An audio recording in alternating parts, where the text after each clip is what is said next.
Green leafy vegetable mga kabayan yung ating kinuha ngayong araw. Tulad mga kabayan itong ating mga talbos ng ampalaya.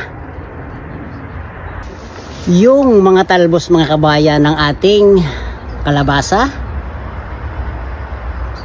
At itong ating mga kangkong.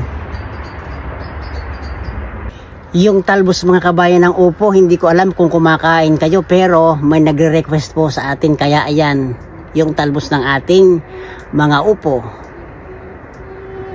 Itong ating napakagandang mga talbos ng kamote. At ang panghuli mga kabayan sa ating kinuha dito ay itong ating napakaganda pa ring mga saluyot.